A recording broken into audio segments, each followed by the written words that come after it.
Bueno, tenemos un programa particular. Vamos a empezar a hablar de fuego en el corazón, pero a partir de la vida de los santos, los más cercanos a nosotros, tal vez en el tiempo, y empezamos como siempre, desde Fasta Catamarca para Pax Televisión y vamos a estudios. No me dejen porque se viene un programa especial.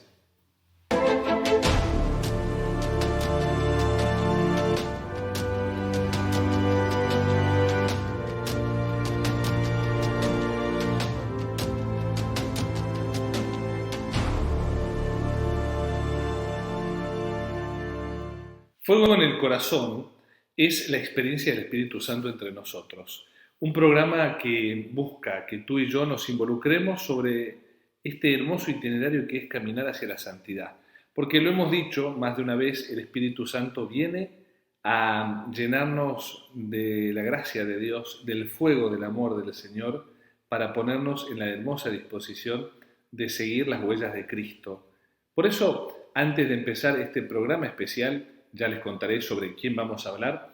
Vamos a hacer la oración inicial que siempre hacemos, disponiéndonos para tener también la asistencia del Espíritu Santo entre nosotros.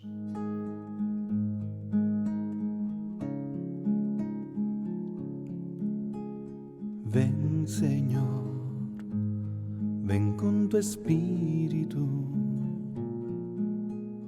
Ven, Señor, a nuestro ser. Ven, Jesús, entre nosotros. Ven hoy a darnos un nuevo Pentecostés, a llenarnos de tu fuerza con el fuego de tu amor. Ven a nuestros corazones, oh Señor, a llenarnos de alegría, a colmarnos con tu paz. Ven a nuestros corazones para amar, a llenarnos de tu fuerza, ser el eco de tu amor. Ven a nuestros corazones, oh Señor, a llenarnos de esperanza, a colmarnos con tu paz. Ven y danos hoy tus dones para amar, para darnos a los demás.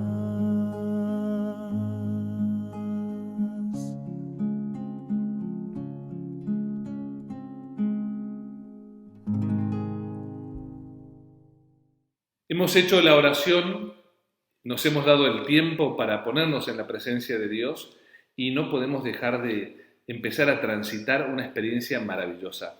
Vamos a hablar sobre los santos, que son los modelos más acabados que el Espíritu Santo ha suscitado en la historia de la Iglesia para invitarnos a vivir cada vez con más alegría, con más fervor, lo que tiene que ver la hermosa aventura de ser discípulos del Señor y vivir, insisto en este aspecto, en la atmósfera de Dios, nuestro compromiso con la Iglesia. Los santos, de los cuales vamos a ir hablando a lo largo de nuestros programas, los hemos elegido desde una perspectiva muy práctica. Tal vez aquellos que son más cercanos en el tiempo a nosotros, aquellos que tienen más relevancia por lo que han hecho en los últimos años, en los últimos tiempos, pero cada uno mostrando cómo el Espíritu Santo ha trabajado en esos corazones, como quiere el Espíritu Santo trabajar en tu corazón y en mi corazón. Permítanme que les presente a una santa de la cual muchos podrían también dar su apreciación. Yo quiero hablar el día de hoy de Santa Teresa de Calcuta. Me une un amor muy particular a esta santa que también salió por esa fuerza del Espíritu Santo en el camino de mi vida y me llevó a trabajar cerca de 12 años en Perú y en Ecuador junto a sus hijas, las misioneras de la caridad. Santa Teresa de Calcuta. Voy a empezar hablando de 12 cosas que no sabías tal vez de esta santa para después adentrarme en lo que la Madre Teresa decía respecto a la santidad. Porque si evocamos a los santos es para que también los admiremos, sigamos sus huellas y seamos dóciles al fuego en el corazón que es el Espíritu Santo motivándonos también a ti y a mí a la santidad. El jueves 5 de septiembre se recuerda a esta santa que fue canonizada por el Papa Francisco en la Plaza de San Pedro en el año 2016. 12 datos que no sabías de la mujer que con su servicio a los pobres mostró la gran misericordia de Dios en el siglo XX. Primero, se llamaba Agnes Gonza Boxaxiu. Nació el 26 de agosto del año 1910 en Skopje, actual Macedonia, que en ese entonces formaba parte de Albania.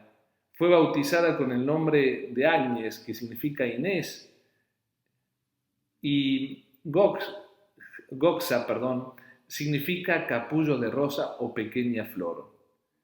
Tuvo una dura infancia, hizo su primera comunión a la edad de 5 años, escuchaste bien, a la edad de 5 años, y fue confirmada a los 6, como también era costumbre en su tiempo. A los 8 años murió su padre y su familia pasó por un periodo de dificultades económicas. Recibió, no obstante, una sólida formación cristiana en casa y en la parroquia jesuita del Sagrado Corazón de Jesús. Mira qué importante es en la vida de los santos ver cómo esas vicisitudes familiares, como también esa sólida formación en la fe de una familia que vivía realmente el Evangelio, ha sido y es fundamental en la vida de todo santo. Otro dato interesante, tomó el nombre de Teresa por Santa Teresita de Lisieux. Cuán importante es para la vida de nuestros niños y jóvenes que lleven el nombre de un santo, porque ellos buscarán en el tiempo emularlos, imitarlos, seguir sus huellas. Así a los 18 años, Santa Teresa de Calcuta dejó su hogar para ir a Irlanda e ingresó en el Instituto de la Bienaventurada Virgen María, más conocida como las Hermanas de Loreto. Tomó el nombre de Teresa por esta santa que recién recordábamos, Santa Teresita del Niño Jesús, patrona de las misiones y doctora de la Iglesia. Cuarto dato, no menos importante, fue maestra en una escuela de Calcuta. Tuve la gracia de estar allí y llamaba la atención, como también tú lo puedes ver en los documentales, el contraste. Llegó a Calcuta el 6 de enero de 1929, fiesta de la Epifanía, lo cual a mí también me sorprendía porque cuando tuve la experiencia de estar en ese país, llegué el mismo día y allí pude contemplar ese colegio donde la Madre Teresa trabajó como maestra. El 24 de mayo de 1937, fiesta de María Auxiliadora, realizó su profesión perpetua, convirtiéndose entonces, como ella misma dijo, en esposa de Jesús para toda la eternidad. Un quinto dato, dejó a las Hermanas de Loreto para fundar las Misioneras de la Caridad. Estuvo muchos años en la congregación de las Hermanas de Loreto, dedicándose a la enseñanza. Y acá viene un matiz particular en la vida de esta santa. El 10 de septiembre de 1946, en un viaje para ir a su retiro anual, recibió lo que denominó la llamada dentro de la llamada, en la que una sed de amor y almas se apoderó de su corazón. Es lo que las hermanas misioneras de la caridad recuerdan como el día de la inspiración. Allí el Señor le habla en un hombre sediento que está muriéndose en la estación de tren antes de partir para su retiro anual. También hay que reconocerlo. En la vida de los santos no ha sido un llamado, sino que el Señor se ha comunicado a partir de muchas llamadas. En este caso era para empezar la voluntad de Dios con una nueva congregación. Sexto dato que se relaciona íntimamente con esto que recién comentábamos. Tuvo visiones de Jesús. Mediante locuciones y visiones, Jesús le fue mostrando la nueva misión a la que la llamaba: ven y sé mi luz. Le suplicó el Señor. Cristo le reveló su dolor por el olvido de los pobres, su pena por la ignorancia que tenían de él y el deseo de ser amado por ellos. La Madre Teresa dejó el convento de las Hermanas de Loreto y, vestida con el sari blanco orlado de azul, se introdujo en el mundo de los más necesitados. Recibió un curso de medicina con las hermanas médicas misioneras y encontró alojamiento temporal con las hermanitas de los pobres. Reparemos en este dato. Cuando Jesús nos invita a seguirlo, también a nosotros nos repite lo mismo. Ven, sé mi luz. Piensa hoy, mientras reflexionamos en estos datos particulares de esta santa, ¿a qué te invita Jesús? ¿A qué te está motivando el Espíritu Santo? Continuemos. Iba a misa a diario y se confesaba semanalmente. Por eso cuando alguien dice que seguir al Espíritu Santo, que querer ser santo es imposible, piensa, ¿qué tiene de imposible lo que te vamos a contar a continuación? El ir a misa semanalmente, el confesarse semanalmente. Tú y yo lo podemos hacer. El problema es cuando no nos convencemos de que el Espíritu Santo es el primer protagonista en la aventura de la santidad. O cuando caemos en la tentación del mundo de decir que exagerado. Para Dios no hay nada imposible y todo lo que sea para Dios no es exageración. Amar a Dios y amar al prójimo con todo el corazón, con toda la mente, con toda el alma no es exagerado, es darle prioridad a lo mejor. Por eso comenzaba su día, nuestra querida santa, con la Eucaristía y salía de casa con el rosario en la mano para servir al Señor en los más pobres. Acudía a la confesión una vez a la semana.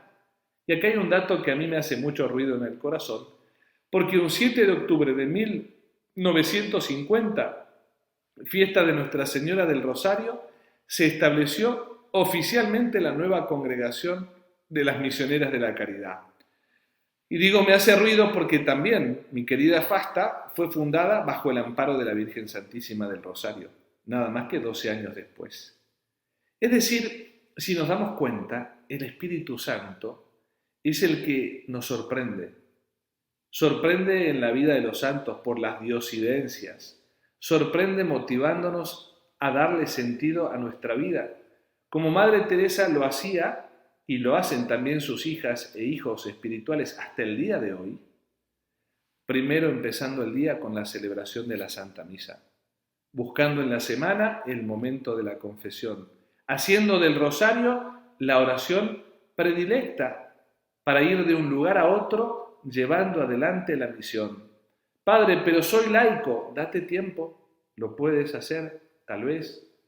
Padre, pero me da vergüenza. Mira, si Madre Teresa, siendo la santa que fue y es, porque ya vive en la contemplación del misterio de Dios por toda la eternidad, no tenía vergüenza de ir a confesarse, ¿cómo vas a tener vergüenza tú o cómo voy a tener vergüenza yo? Dios siempre nos mira con misericordia. Y el rosario no lo tengamos de adorno. Lo hagamos la oración con la cual vamos contemplando los misterios grandes de la vida de Jesús y de María. Vamos haciendo oración con el Espíritu Santo porque Él es el que motiva. Él es el maestro también de nuestra vida interior. Vamos a los 4 últimos datos. Su primera obra fuera de la India la fundó en Venezuela.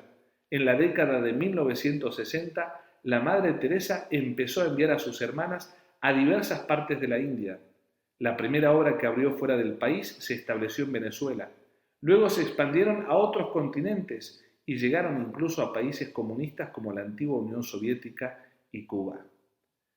Noveno dato, fundó varias asociaciones derivadas de las Misioneras de la Caridad. La Madre Teresa también fundó a los Hermanos Misioneros de la Caridad, la rama masculina, la rama contemplativa de las hermanas, los hermanos contemplativos, los Padres Misioneros de la Caridad los colaboradores de la Madre Teresa y los colaboradores enfermos y sufrientes. Asimismo, inició el movimiento sacerdotal Corpus Christi. Por eso, tú que estás en Perú, por ejemplo, puedes acercarte a la calle 28 de Julio de Aviación y allí encontrarás a las hermanas que tienen años trabajando en nuestra querida ciudad de Lima, haciéndose cargo de los más pobres entre los pobres. Vaya también a ellas mi saludo por medio de Pax Televisión. 10º dato, tuvo muchos años de oscuridad. Los santos, al igual que nosotros, han tenido noches oscuras en la vida de la fe. Momentos donde la vida interior experimenta un profundo y doloroso y constante sentimiento de separación de Dios, incluso de sentirse rechazada por Él, unido a un deseo creciente por su amor. Esta fue la purificación que Dios le concedió a la Madre Teresa para hacerla más santa. Cerca de 50 años de oscuridad en su vida interior.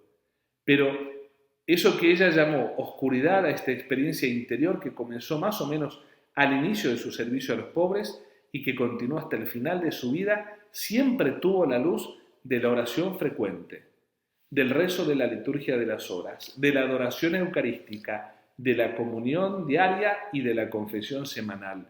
Imagínate cómo para algunos puede haber sido un momento de muchísima oscuridad en la vida de la santa, pero la luz, la madre siempre la tuvo clara.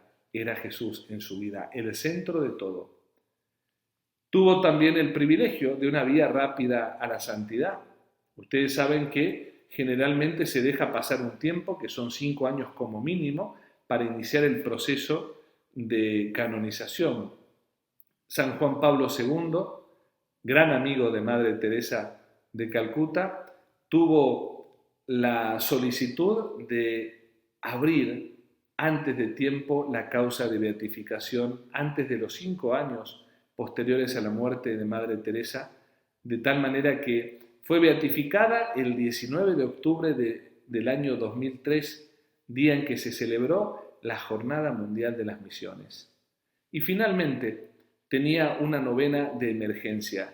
Te paso ese dato para que también te des cuenta que los santos no han llamado a un número de emergencia como lo hacemos nosotros cuando sucede algo de repente accidental o cuando necesitamos de la ayuda de la policía, sino que ella tenía la novena de emergencia que ante los grandes problemas que afrontaba con frecuencia y en medio de un acelerado ritmo de vida, la Madre Teresa inventó una manera de invocar la intercesión de la Virgen María, a la que nombró la novena de emergencia.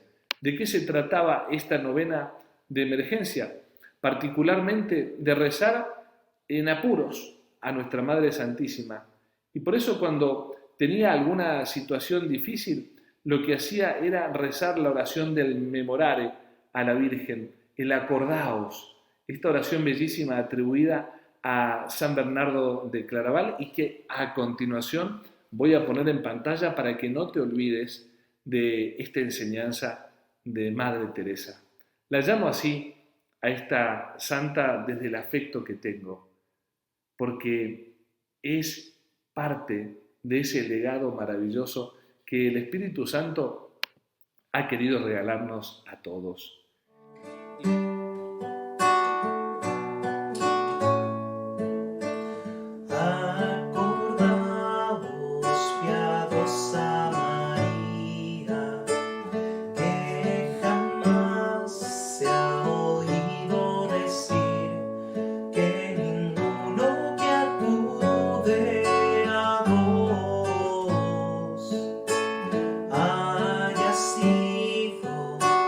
Desamparado.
vamos ahora al meollo, a la cuestión central que hoy nos ocupa. La Madre Teresa hablándonos de la santidad. La santidad, decía nuestra querida Santa de los Pobres, no es un lujo para unos pocos, sino una sencilla obligación para ti y para mí. La historia, la aventura que se inicia a partir de nuestro bautismo siguiendo al Espíritu Santo, nos lleva a entender de manera clara esto: Dios nos quiere santos. Nos ha dado en el bautismo en germen toda la vida espiritual, a partir de la gracia de Dios, a partir de las virtudes infundidas en el alma, las virtudes teologales, la fe, la esperanza, la caridad. Por eso nadie puede preciarse de que la santidad es solamente para unos pocos. La santidad no es un lujo para unos pocos, insisto en las palabras de Madre Teresa, sino una sencilla obligación para ti y para mí. La santidad es hacer siempre, con alegría, la voluntad de Dios. Para eso es necesaria la fidelidad a sus deseos, y es esta fidelidad la que hace a los santos. Así hablaba ella y así también lo vivía, cuando por ejemplo decía que trabajaba con la sonrisa y con las manos. Tú y yo no podemos ser santos si no vivimos de la alegría de estar con Dios. No podemos tener una sonrisa mentirosa frente a los demás y estar en crisis o podridos espiritualmente en nuestro corazón por el pecado mortal. ¿Cuánto vale ser genuinos, como lo ha sido esta santa, viviendo entre los más pobres de entre los pobres, codeándose también con poderosos del mundo, pero teniendo claro que era toda para Jesús? A través de la vida espiritual, decía Madre Teresa, nos unimos con Jesús. Lo humano y lo divino se ofrecen uno al otro. Por eso el primer paso hacia la santidad, lo dice Santa Teresa de Calcuta, es querer serlo. Hagámonos esta pregunta: ¿quiero ser santo? Empecemos desde allí a trabajar con convicción sobre el plan de Dios para nuestra vida, que es llegar a ser bienaventurados. ¿Qué es un santo? Sino un alma resuelta que hace uso de su fortaleza para actuar. Así interrogaba la Madre Teresa al hablar de la santidad. Ser santo no significa realizar cosas extraordinarias, descifrar misterios, sino únicamente un aceptar incondicional, dado que me he entregado por completo a Dios, porque le pertenezco por entero. Enumero y comparto contigo las palabras de esta santa. No busques la santidad en lo extraordinario, sino en aceptar incondicionalmente todo lo que te proponga Dios, todo lo que Él suscita en nuestro corazón por el soplo del Espíritu Santo, por la motivación del Espíritu Santo. Por eso decía la Madre, hablando también sobre este aspecto, entréguense eternamente a Jesús, y Él se servirá de ustedes para hacer grandes cosas, a fin de que crean mucho más en su amor que en su debilidad. Crean en Él, confíen en Él, con una fe ciega y absoluta, seguros de que Él es el Señor. Convénzanse de que únicamente Jesús es el secreto de la vida y que la santidad no es otra cosa que el propio Jesús que vive en su interior por su gracia. ¿Te has puesto a pensar eso? Cuando estás en gracia de Dios, Jesús vive con nosotros. El amor del Padre actúa a través nuestro. La fuerza del Espíritu Santo sale de nuestros labios y de nuestro corazón para llegar a los demás. Ser santo, recuerda, es un desafío que nos propone Dios. Para eso nos ha llamado. Nos ha dado todo y a la vez se entrega Él mismo para hacernos santos a nosotros. Si con toda conciencia y diligencia aspiramos a la santidad, después de nuestra oración ha de penetrarnos un sentimiento de autorrenuncia. La forma más elemental de renuncia del propio yo es el control de nuestros sentidos. Miren las pautas que nos da esta santa para saber si estamos actuando bien.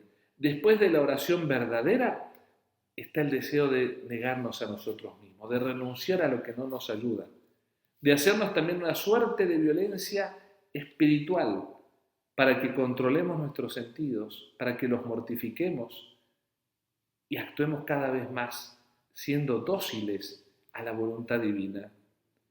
Decía también nuestra querida santa: ustedes deben permitir que el Padre sea un jardinero, que corta y poda. Si sienten que son podados, no se preocupen. Él tiene sus motivos para hacerlo. Ustedes deben dejar que lo haga. ¿Cuántas veces hemos experimentado pruebas, dificultades, purificaciones? Acuérdate que hay un Dios que está trabajando en nosotros, pese a que a veces no le hacemos caso, pero Él no deja de velar por el hecho de que nos ama, en esa hermosa voluntad divina de querer salvarnos. Ser santo quiere decir: me despojaré de todo cuanto no es Dios. Despojaré mi corazón y lo vaciaré de toda cosa creada. Viviré en la pobreza y en el desprendimiento. Renunciaré a mi voluntad, a mis inclinaciones, a mis sueños y a mis fantasías, y me convertiré en un esclavo voluntario de Dios. Es confirmar el amor a Dios en nosotros y la totalidad de nuestro corazón para Dios, y a la vez dejar aquello que nos aparta de Dios. Eso es santidad. Pobres a la medida del Cristo pobre, obedientes a la medida del Cristo obediente, puros y castos a la medida del Cristo puro y casto.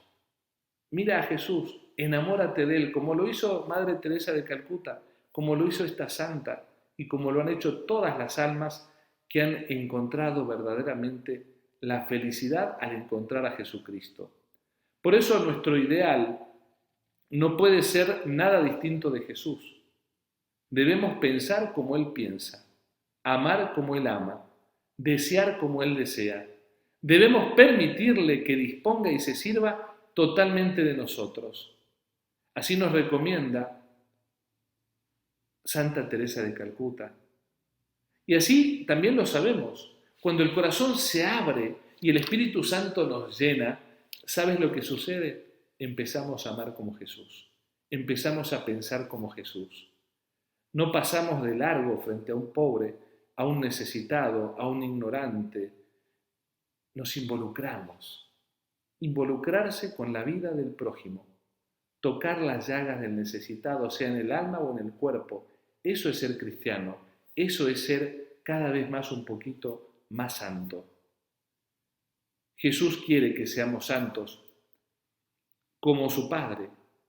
Podemos llegar a ser grandísimos santos, dice la Santa Teresa, la Santa Madre Teresa de Calcuta, con solo quererlo.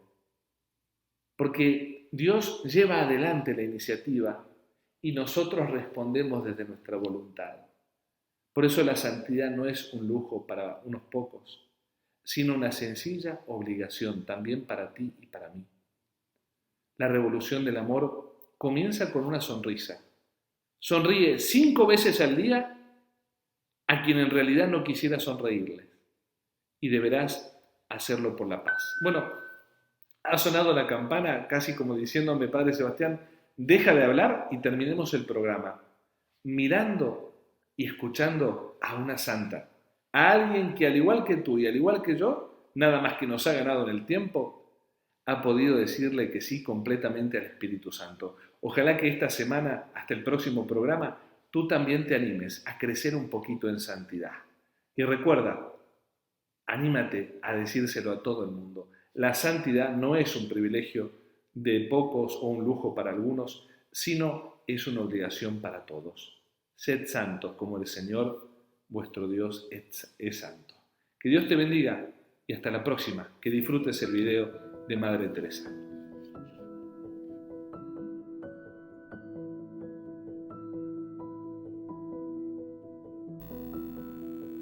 It is not how much we do or how big the things are, but how much love we put in the doing, because we are human beings and for us it looks very small. But once it has been given to God, God is infinite, and that small action becomes an infinite action. Because God is infinite, there's no measure for God. Put your arms around me again and we'll go. And that's very important for everybody, not only for us religious, but for everybody, in every way of life. There's no steps now. Leave go. Leave go your arm. I got you here, Beatrice. I got you right. No, don't be frightened. We got you. Okay.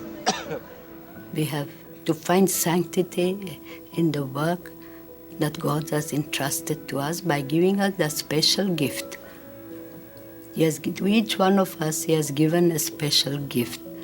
Maybe I can peel only potatoes, but I must do that peeling of potatoes beautifully. That's my love for God in action. Thank you. It is not how much we do, but how much love we put in the doing. That's more important to Almighty God and to us also.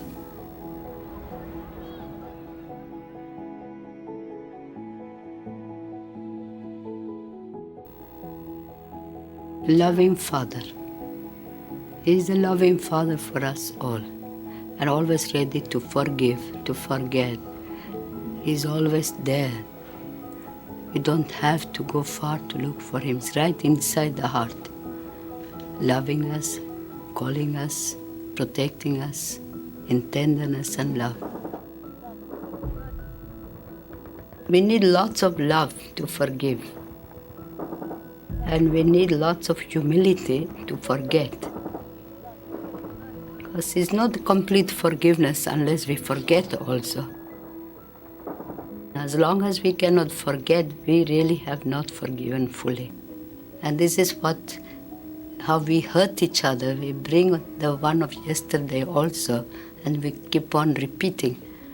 That means that we have not forgotten. We need humility to forget.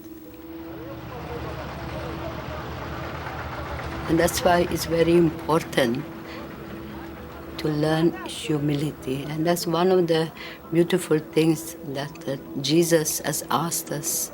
Learn of me because I'm meek and humble of heart. He puts first meekness. Meekness with each other, meekness with our brothers and sisters, and the humility with God. And so both this meekness and humility, meekness or love or compassion, whatever you may want to call it, completes that forgiveness. Because before we forgive somebody, we must realize that we need forgiveness. And that's where humility of heart comes. And forgiveness is the greatest presence of peace.